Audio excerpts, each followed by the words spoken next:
This episode is brought to you by TaxAct. Don't do your taxes alone. Join TaxAct's National Admin Night. Admin nights are social gatherings for getting through your to-do list. So get ready for a night of fun, finding deductions, and filing taxes with TaxAct, where you can file your federal and state return for just $49 through April 8. Let's get together and get them over with. Visit taxact.com/admin-night for details.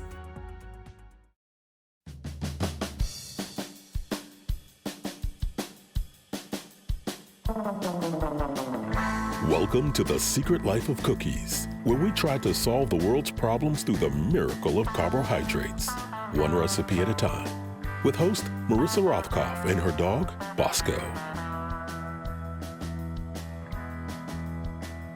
Hello, folks, and welcome to The Secret Life of Cookies. Oof, I have a good one for you today. Dahlia Lithwick, she of Amicus podcast, Slate's senior legal correspondent, and the author of truly a must-read book called Lady Justice, is on today as my guest. And we managed, to talk about the most recent threats to democracy and still be full of hope. So there's a lot to be said for that. You will be able to find the recipe for the tahdig that we make, which is a Persian rice dish, on my Substack at marissarothkopf.substack.com. And also, over on my Substack, we are going gangbusters with my holiday cookie-thon a go-go with loads of recipes for baking this holiday season. So you could find some, bake along, and listen, and I'd appreciate that. On with the show. Hello, everybody, and welcome to The Secret Life of Cookies. I have a very special guest as close to my kitchen as I can get her, but I'd like to get you in my kitchen. It's Dahlia Lithwick, the person I refer to as the 10th and best Supreme Court Justice, the judge of the justices. But we are here to talk about a lot of things, mostly your book, which I have over here, this beautifully pink-covered book called Lady Justice, Women, the Law, and the Battle to Save America. You have been a senior legal correspondent for Slate for a number of years, and you have spent a lot of time in the Supreme Court. That's why I call you my favorite justice. But we're also going to be doing something else very, very special today, which is making tahdig. And before we get into that, I think I'll let you speak. Hi, Dahlia. Well, first of all, hi, and thank you for having me. And second of all, I'm going to just continuously lean against the stove and turn it on and off just for like comedy purposes. Yeah. But mostly I want to thank you for waving my book around, because I was trying, as I was sort of staging how this was going to go, I was trying to think of where I could sort of artfully lean my book against the blender or something and be like, oh, it's always right here at the blender. So like you the need for me to disgrace myself. So thank you. That's my job. And for any of you who are deep state, who would go the full mile with the deep state and also have listened to the Deep State Radio podcast with, I think his name is David. How did you pronounce the last name? I think it's Rothrop, something like that. David Rothenkopf, you just came off that podcast. We are a competitive family, however, and I'm going to do my best to make this a very different, very better, because I speak gooder, podcast. But we do different things. You know what I mean? There's no point in comparing us. And the last thing a road cup is competitive. It's really not at all. Do you think of yourself as a competitive person, Ms. Lithwick? I do. Are you going to call me by weird honorifics? Because that's going to yes. me out immensely. I once, after clerking at my judge's chambers, I once answered my phone and said, Dahlia Lithwick's chambers. And then I realized I actually didn't have chambers. They were not my chambers. They were anyway. So that happens. And also, you are so unlike your brother because he just sits in that Bond villain chair. And like, look, you're like standing like bipedal on 2 feet. So already, like, there's so okay. So you want to hear my competitive story, and then we'll cook? Yes, please. This is a story about how I was hugely pregnant with my firstborn child. You've already talked to me long enough. People who are meeting me for the first time, like a minute is long enough to know that I'm the most intense person in the world. My husband is this like super lovely Tai Chi, like spiritual. He's a beautiful artist and he's just like chill, right? So I'm hugely pregnant. And my husband says we should go on a silent retreat. And I'm like, are you out of your freaking mind? I can't be silent for like 6 seconds. And he was like, I think we should do this. And everybody was like passing me notes saying like, I'll come get you. Like, just, there's my phone. When you snap after the first 40 minutes. So this was going on. And then we went to the silent retreat and like, it was silent and quite terrible. But I was keeping silent. And on the third day, it was freezing. We were in Virginia still. We lived in Charlottesville. It was my husband solicitously turned to me one night and said, are you warm enough? Would you like me to turn the heat up in this like cabiny thing? And I pulled out the pen and pencil that they give you to communicate. And I literally wrote, are you sitting down? You're standing up.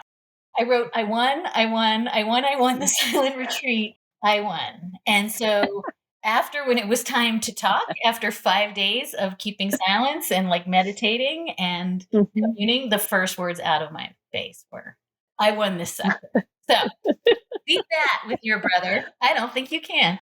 No, I don't think a road cop has never been silent in any situation ever. That is a problem that we have. That is a fantastic story. It's stop now. It's not going to get any better at this point. No, not at all. I'm just impressed that you could do a silent retreat. Honestly, like, what was that like? Was it beneficial? Should we all go do it? I mean, it was, I didn't.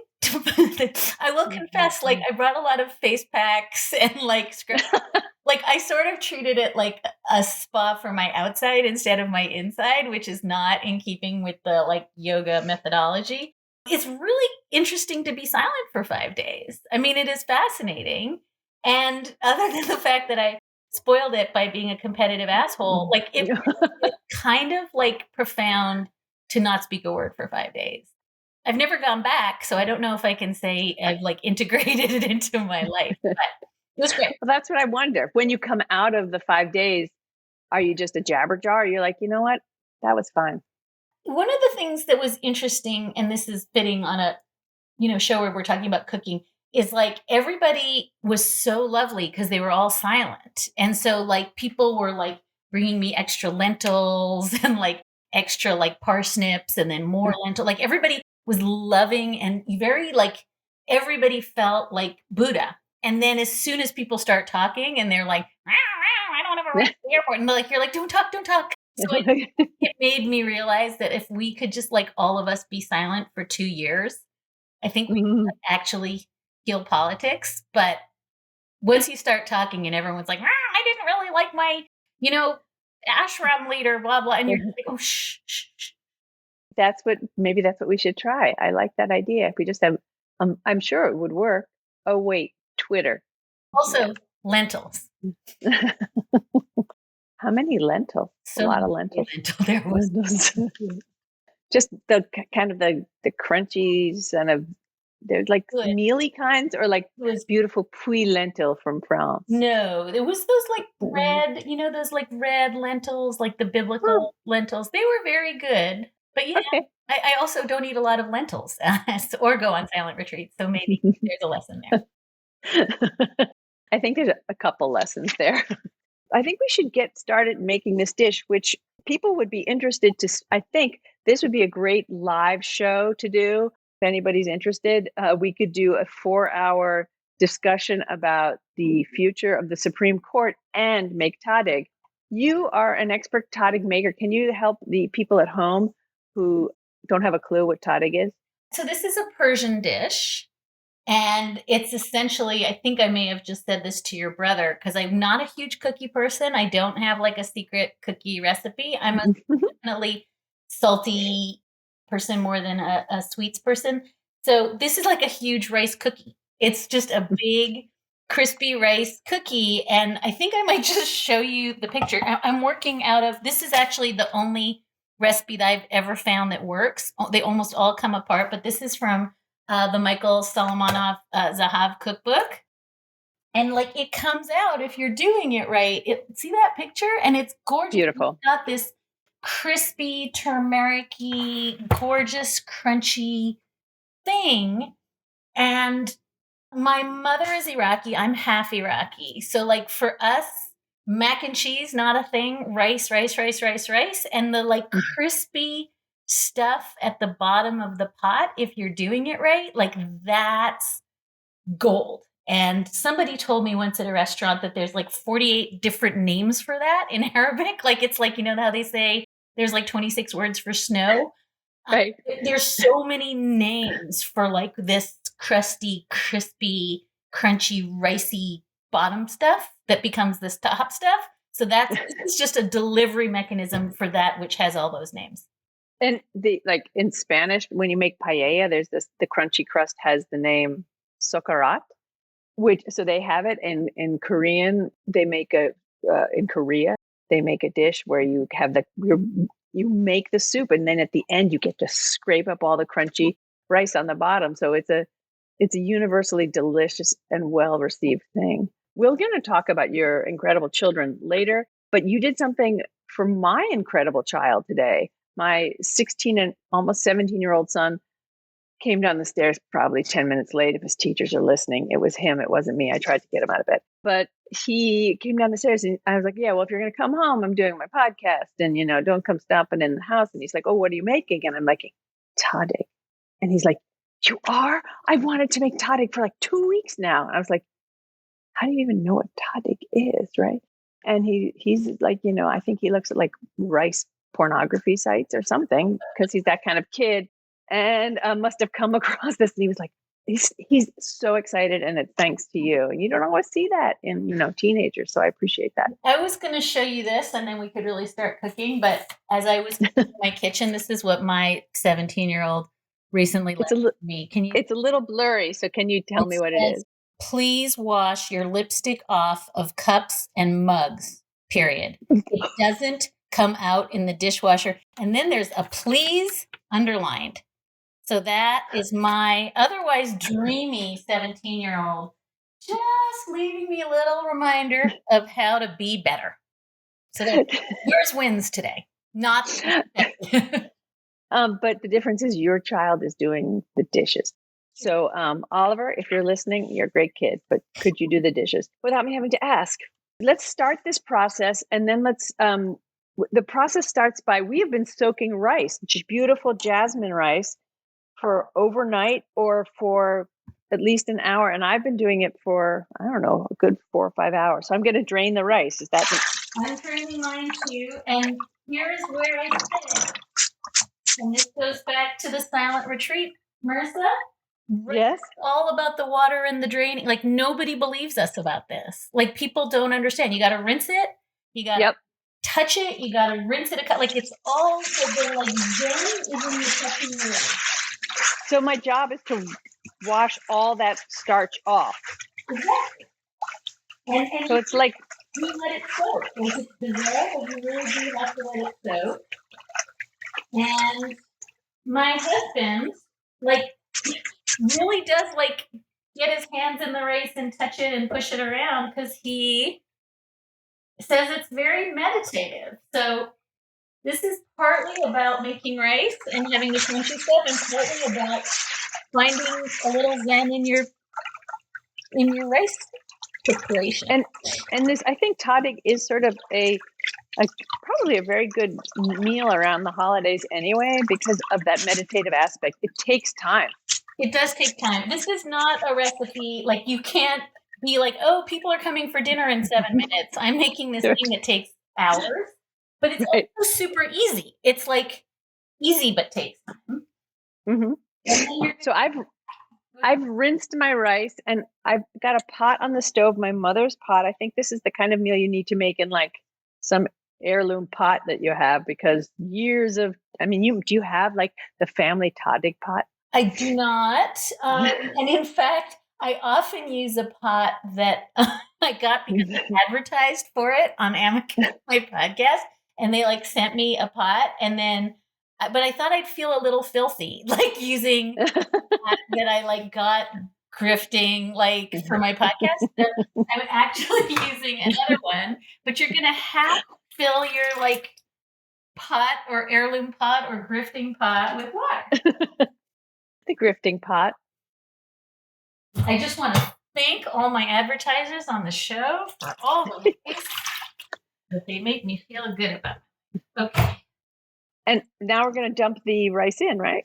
And now we are going to, have you dumped your rice yet? Yeah. Well, then that's what we're doing. You're kind of supposed to bring it to a boil, but also I think you can just do what you're doing. And also we're going to salt it. Yeah. Yeah. But maybe I should just drain it again. I mean, I can happily do that. And the people at home maybe won't even hear this. And I want you to kind of bring it to a boil first, as I understand it. All right. it. And for people, I hope the rushing water that people hear at home is soothing this time of year. It's like your own sort of retreat. We never thought that this would be a soothing spa-like experience, but listen, people, listen to the rushing waters. And here's where, because at least nominally I am a Supreme Court reporter, I will say that in COVID, when the Supreme Court went to audio oral arguments, the biggest story for 2 years was that one of the justices flushed a toilet in the middle of arguments, and everybody heard it like it was the flush heard around the world. And I think the betting was that it was Justice Breyer, unsurprising to anyone. If you had to bet, it would be him. So we're going to put a heap of salt in, and we're going to bring it to a boil, and then we'll put the nice rice in. And it's 2 cups of rice. And I will reprint this on my Substack for those who want to make it at home. And Mark, my husband, if you're listening, I don't have the Zahab cookbook, and I love it for the holidays. Mark, this is life-changing, because I will tell you the other recipe in here, I think I should not speak out of turn. I think his hummus recipe. His hummus is the best hummus I've ever eaten in my life. And that's a Rebecca Traister. If we're going to talk about women journalists, Rebecca actually is the one who pointed me, because the ice cubes, for completely undiscernible reasons, you put the ice cubes in. When you're blending it. Yeah. Why? Yeah. Why?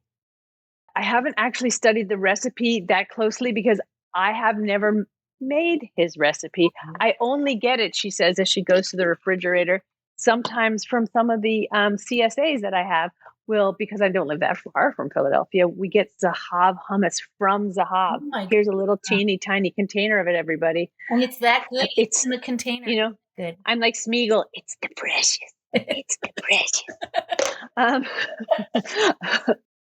So when you and I could meet in the middle at Zahab and have the feast of a lifetime. I think he is an incredible chef, and he has a restaurant, another one in Philadelphia, where he makes savory arugula that he serves out of a cigar box. And it's like a beautiful presentation, and it's just an exquisite meal. That would be a brilliant date. I'll meet you there. Is this right, Marissa? Somebody told me he just opened a place in Brooklyn. Is that possible? I think that is true. Very long. Ooh. I think there's a. Ooh, wait, that's closer. I could meet you there. Okay. So once this is yours boiling or not quite yet? No, it's not going to boil for years, probably. Okay. So we keep going. Let me ask you a few questions, actually. Yes.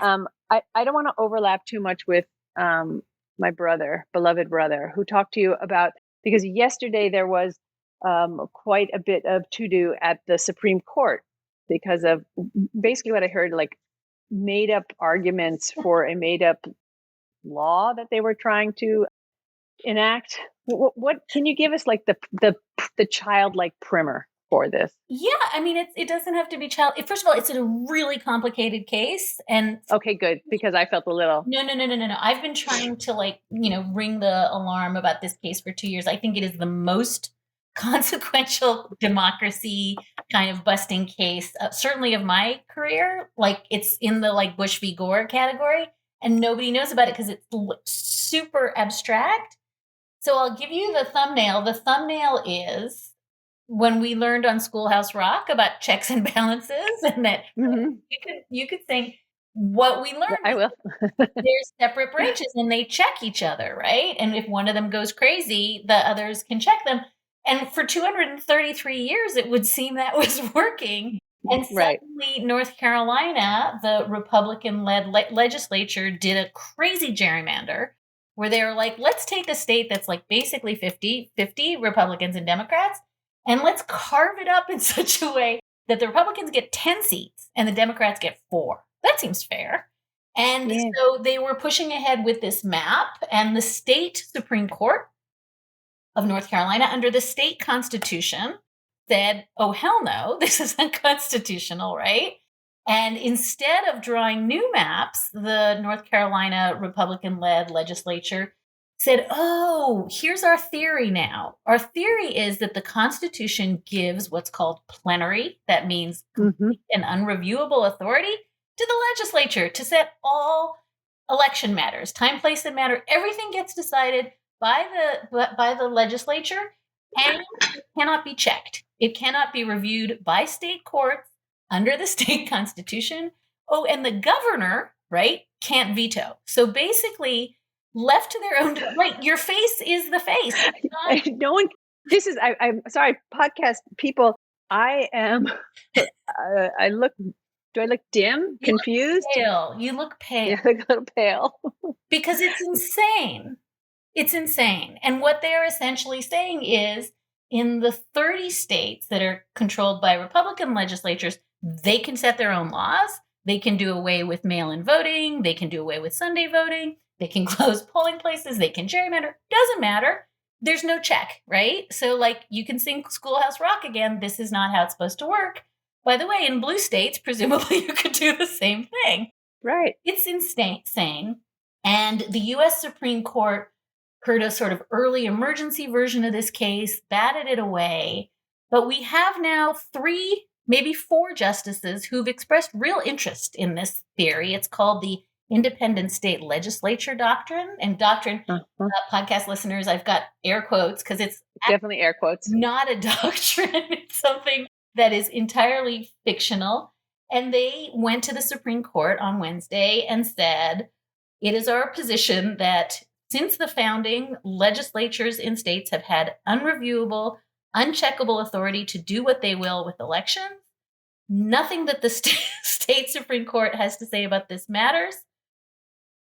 Fight me. And so yesterday was that was the oral argument. It was 3 hours. Was there a lawyer snuffleupagus? I mean, I'm just, if this is made up in out of thin air, then how did they argue that it was a real thing? Well, part of the argument, I'm going to put my rice in my boiling water just in the interest of not wasting boiling water, but no rush. Please, go ahead. I mean, the argument, partly, this is the crazy part, right? So they're saying it has ever been thus. There was an amazing moment when the lawyer was, all of the colonies did this. And Justice Sotomayor was like, huh? I'm not counting. And he said, wait, I shall prove to you. And she's like, well, if you make up history, you can, which was like the only laugh out your, like snot out your nose laugh line. They like rely on a document that's a forgery. Like they lie on bad history. Every historian in the country is on the side of like, this is stupid. People like Michael Ludig, he was the conservative judge who almost got John Roberts' seat, have called this total bunk. He's in this case on the side of the challengers. Stephen Calabresi, the guy who invented the Federalist Society, is on the side. Like nobody is on the side. Wow. Last thing, it will surprise you not at all that the guy who is on the side of the North Carolina red state legislature is John Eastman, the guy who convinced Donald Trump he could just set aside the 2020 election. So not snuffleupagus, but like snuffleupagus caliber patriots. Yeah, I want to do another reference to like the 70s and 80s, so forgive me, but do you remember Doug Henning, the magician? It's an illusion. And I just think maybe they all went to the Doug Henning School of Law. I just guess. Well, it's the other crazy thing, which is just even more like Doug Henning and also 80s, is that part of where they get this cockamamie idea that we all just failed to notice that state legislatures can't be checked is because then Chief Justice Rehnquist wrote an opinion in Bush v. Gore. It got 2 other votes, so not the majority. It was a concurrence, where he was like, I'm just making shit up as I go along, but I think that the Florida Supreme Court overstepped when it like batted away the Florida legislature because maybe some things aren't reviewable. So it was literally Rehnquist fan fiction that we were seeing. Refreshing wild cherry cola meets smooth cream. the treat you deserve. Pepsi Wild Cherry and Cream. Treat yourself. Rehnquist. And do you read a lot of Rehnquist fan fiction? Is that how you get yourself? They don't pay me enough, my friend. I have said this before on my podcast, but never have I ever been has it been so necessary for me to have an understanding of the law than the last 4, 5, 6 years, right? I mean, Bush v. Gore seemed like a blip, so I didn't really feel like I needed to have gone to law school. Is it just me? I mean, you're a legal mind. Do you know what I'm saying? That like there's so much more. There's so many more criminal cases, just so many more cases that we're aware of on the news that come up. Thanks a lot to Donald Trump. Yeah, I was going to say, you just answered your own question. I think it's if you have a president for whom law is no obstacle, then suddenly, I mean, I should just note that I'm draining my rice. I cooked it until it just got crunchy for like a minute. And oh, that's all. Yeah. Okay. You just want it to be like crunchy and not rice. And now I'm draining it. But yeah, I think you answered your own question. I think when you have a president who the first second in office is like, let's ban all the Muslims. And that's like, now let's go after like trans service members. And now let's like separate families. Just to get through the day, you needed a law degree. I felt that way. But luckily we have people like you. And I want to dive into the topic of your book because it is such a brilliant book. And definitely, on your Christmas list, people get it for not just the women in your life, not just the lawyers in your life, but I think all humans should read it. It's a very important book.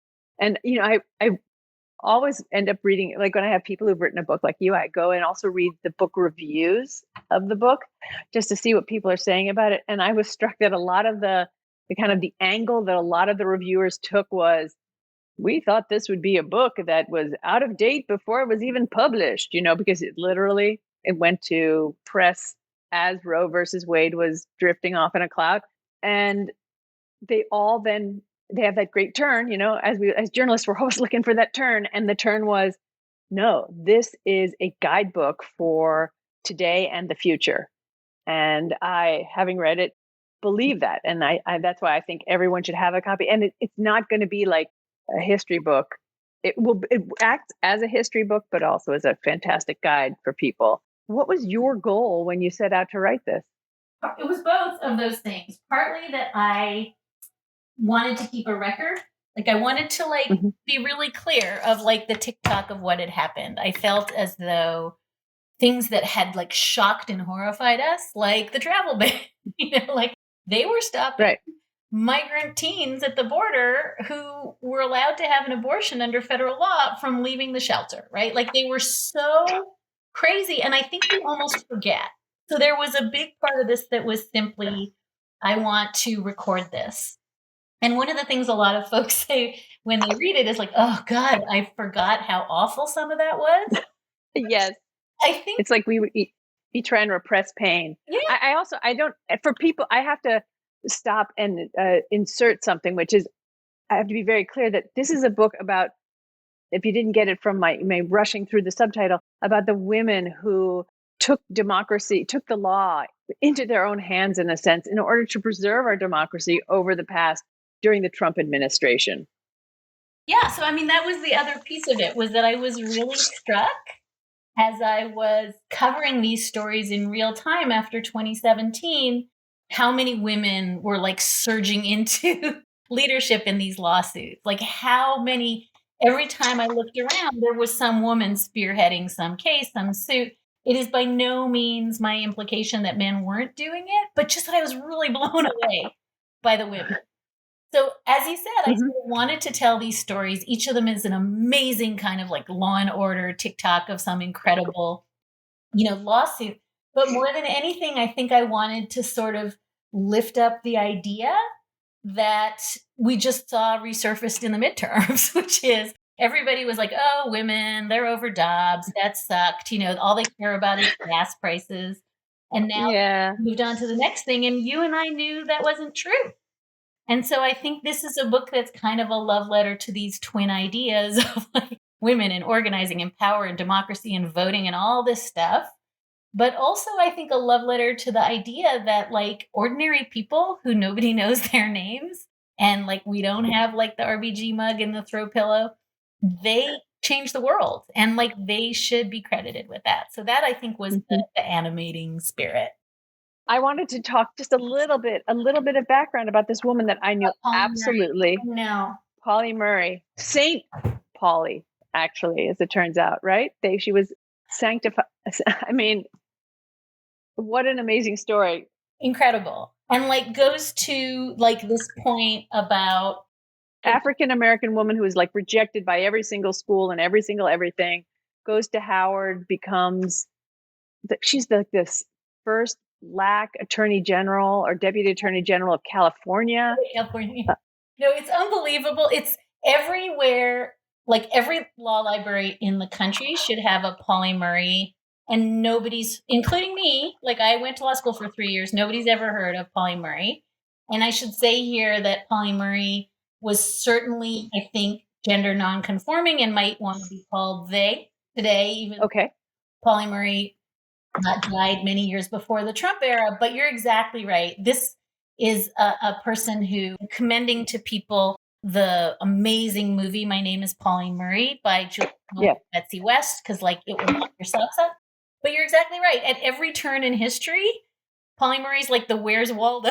Like Polly Murray literally writes a law school paper at Howard that they use to become like the spine of the argument in Brown versus Board of Education, except they don't put Polly Murray's name on the brief. Polly Murray writes what Ruth Bader Ginsburg will later use as the like seminal argument to use the 14th Amendment in gender discrimination cases, lifts Polly Murray's work, at least credits Polly Murray. Like every single place that Polly Murray puts their hands on becomes this historic thing, and yet history has completely vaporized most memory of Polly Murray. And so I am obsessed with Polly Murray, but I'm more obsessed with how it is that some people get to be RBG and some people get to be Polly Murray. And so this book, as I said, I wanted to really be mindful of how much of women's constitutional history is done by people who are like working in the vineyards for like decades without recognition, without credit. And so I start the book with Polly Murray as a way of saying, like, you know, we're all like in mourning for RBG, like, oh, she's gone, we have no one to lead us. And my argument is there's like Ruth Baby Ginsburg's like all around us doing the work. Did you say Ruth Baby Ginsburg's? Because that would be cute. I did say You also feature in this book, you put, as we like to say, you put the me and me too. And that was a very painful chapter in your life, but also it was a very painful, moving chapter to read about you sort of having to come to terms with experiences you'd had and put off. And I'd love it if you could talk a little bit about, give everybody the lead on what happened, but also why you then decided, oh no, my experience isn't relevant. I don't need to do anything about it. But then you did. So this was actually, this chapter is sort of, again, rooted in reporting that I did in the Trump years. And am I going to pour oil into the pan now? I'm going to pour oil. I actually did it wrong. If it makes you feel better, you know how you like prematurely riced on the last go around? I poured the rice in before putting my turmeric in. So right, this was something that I wrote about when it happened, which is that there was a judge, at some point he was the chief judge of the Ninth Circuit Court of Appeals. And I had clerked on the Ninth Circuit Court of Appeals, and I knew that everybody said, oh, it's like an open secret. This guy shows porn to his clerks, and talks inappropriately to the women clerks, and he has all these like newsletters that he sends out with porn and dirty joke. Everyone knew it. Everybody knew it. Law professors knew it. Judges knew it. Everybody knew it. No one did anything. And at one point, one of his clerks, Heidi Bond, writes novels under the pen name Courtney Milan. Came forward. Yeah, I was thinking I might pick one of those up. Oh, she's good. She's really good. Emily Murphy, who clerked for a different judge on the Ninth Circuit, both came forward and said, he did this to me. And instead of apologizing or taking it seriously, Judge Kaczynski just kind of laughed them off. He slightly belittled Heidi's writing as a romance novelist. So I just decided it was time for me to stop keeping my part of it secret, and I wrote about it. And at some point, 14 different women all came forward and all reported the same thing.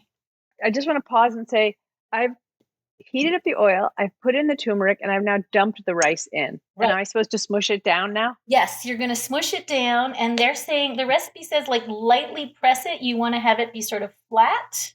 Mm-hmm.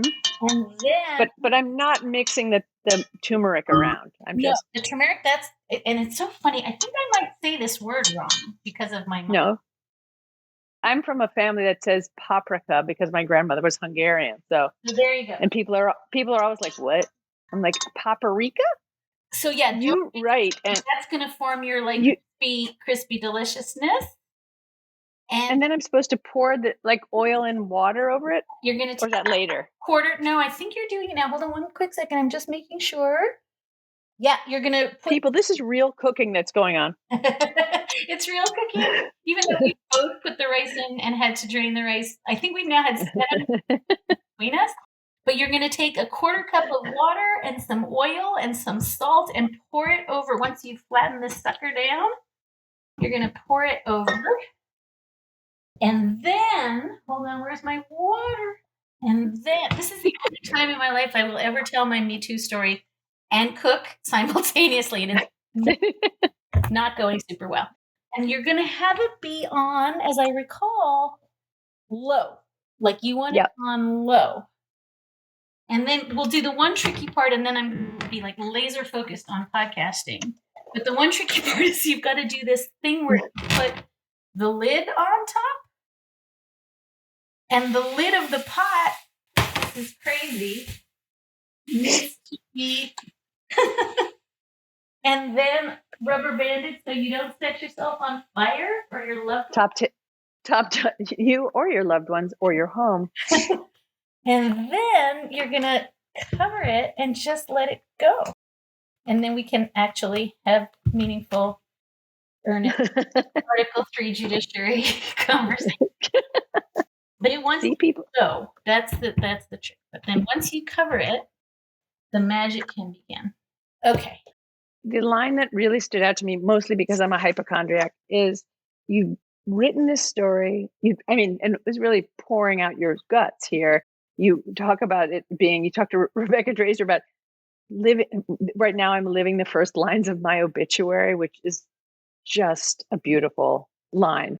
But you said, I stood outside the entrance to an urgent care clinic next to my hotel, reasonably convinced that I was experiencing a heart attack, which you weren't, thanks be. But when did you finally feel that you'd known that you'd done the right thing? 2 things happened. One, and I think this is the guts of the thing for me, was that I had kept a secret for 20 years and other people who came after me were harmed, right? Mm-hmm. And so many of the Me Too stories, I'm thinking of Harvey Weinstein, so many of them, people come forward because they're like, I didn't want to come forward. I hate this. And then I found out if I had, maybe I could have saved someone else from this. And that was extremely painful for me.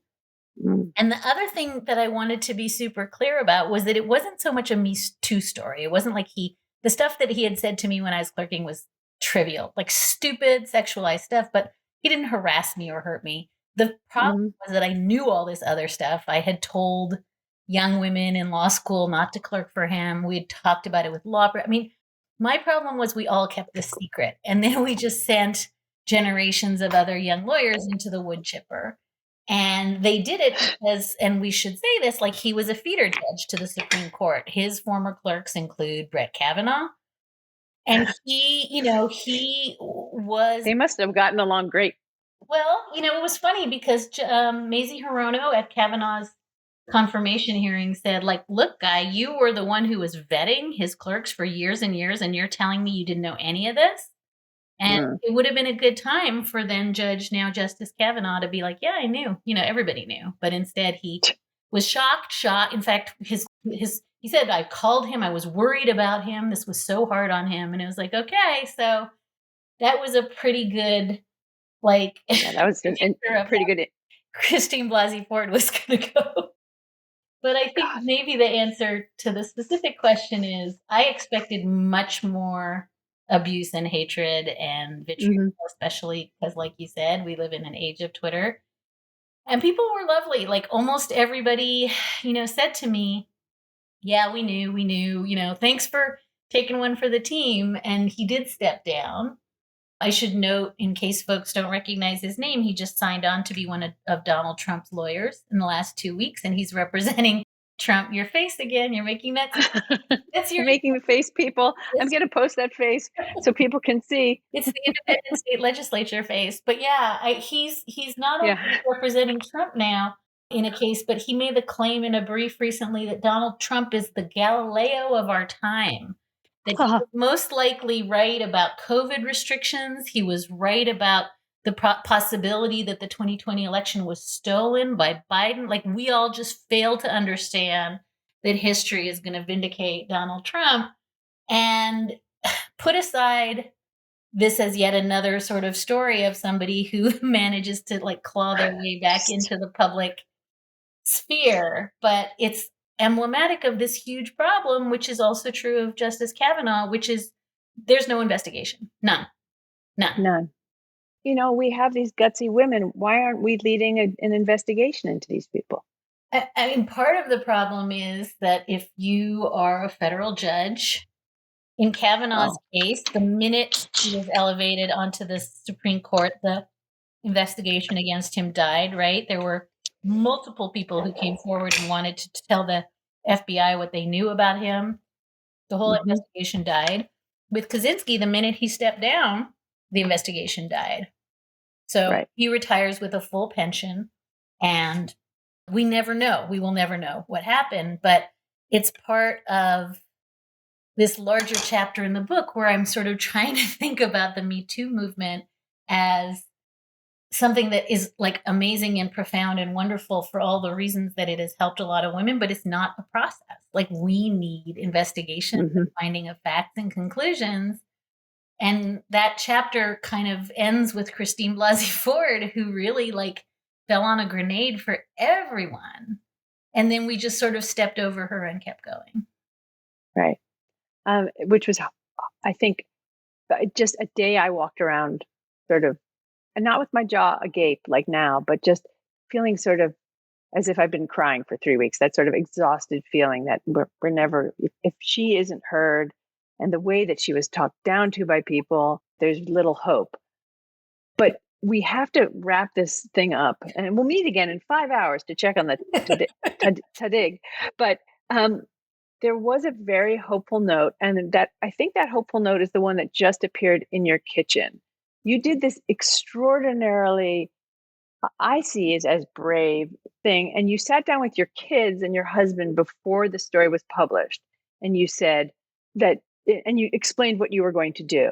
You then, and I'm telling your story for you, so forgive me, but I just want to, I want to get to the point where you're about to go into speak in a hotel just at a conference just after your story has launched, and you get a note, and that just was the most amazing thing.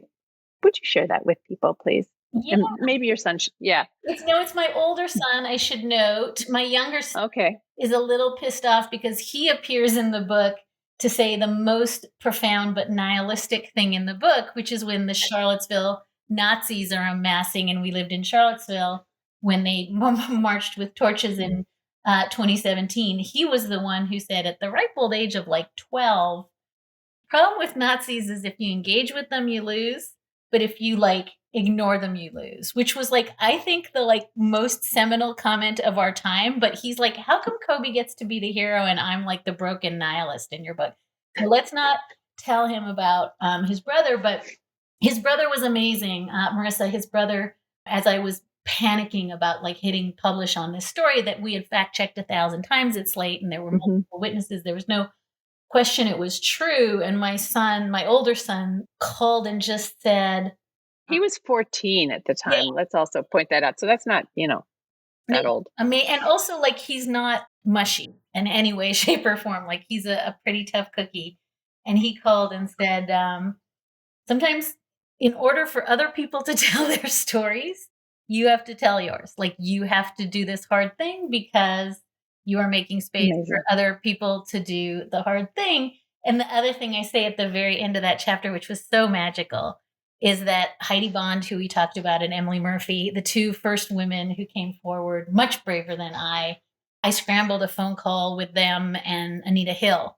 And I said, let's just maybe the 4 of us can just talk for 20 minutes because we're freaking out and we thought he was going to sue us and we thought we were going to jail and our careers were over. And Professor Hill, I said, I was in the conference room at the Brooklyn Bureau at Slate, and I said, I just want you all to know, my son's on this call because he's been amazing. And she said, put him on the phone. And she leaned and he was on the speaker and she said, I just want to thank you because people are you are going to change the world. And I was just like, man, oh man, oh man, oh man, oh man. And it's true. That's the other midterm story, right? These Gen Zs, unbelievable. So I think that note is the hopeful note to end on because I see it in my own kids who have a much greater concern for and a much better view of history and what the future could be if they know they have to do something about it, which causes them a lot of angst, but they know what they have to do. And it's just nice to hear your stories. Before we go, what happens to the tahdig next? We are going to, believe it or not, you're going to let it sit under that thing, under that weird flammable tea towel of doom. But you start checking it at 30 minutes in. But it can take, it really can take 2 hours. It depends on your heat and everything else. And you leave it on super low. And then you essentially just check to make sure that you've got that golden, lovely crust on the bottom. And then you flip it. You flip it onto a plate. And a lot of people throw raisins and almonds and, lovely Middle Eastern treats on it. And you present it. I promise you, when you present this, people will make your independent state legislature face. They'll go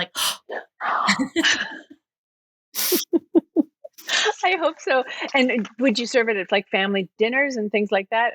As a kid, would your mom make it like that? My mom made a different type of rice. This is much more Persian. My mother's much more Iraqi. And so I think this is not per se, I mean, she's made it and I've made it with her, but I think it's a big wedding food. And I think actually in the Zahav cookbook, he talks about how this is a pretty common Persian wedding food, but I do make it for holiday dinners, for Sabbath dinners. I definitely make it when I have people coming over and they're about to be they think they're eating something astonishing and it's just as you just saw, rice and water and salt. But it's so gorgeous. And I've tried to make this for years and couldn't crack it. And then this recipe seems to be the one. So thank you very much for all of this. Thank you for your time. Thank you for the book. Please, everybody, the season of giving is here. Give it to people. Donate it to your library. Donate to school libraries, actually, high school libraries. Send it to people on Audible if they're not going to read books as well. And I hope you'll come on again and maybe we can cook something, maybe faster or not. And I would like to talk about the future of the Supreme Court when you come on next, maybe, please. Yeah. And let's promise that conversation will also be better than the one I am about to have someday that day with your brother. Thank you all for listening. I appreciate your tuning in. You can find Dahlia's book wherever fine books are sold. And please follow me at marissarothkopf.substack.com for recipes. Thank you for your support and have a great week.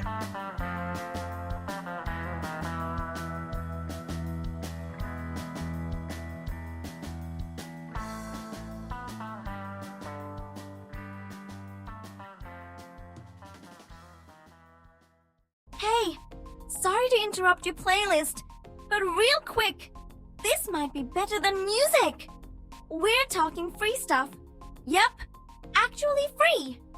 Just download TikTok, search /free, pick items you want, share the link, and watch the price drop to 0.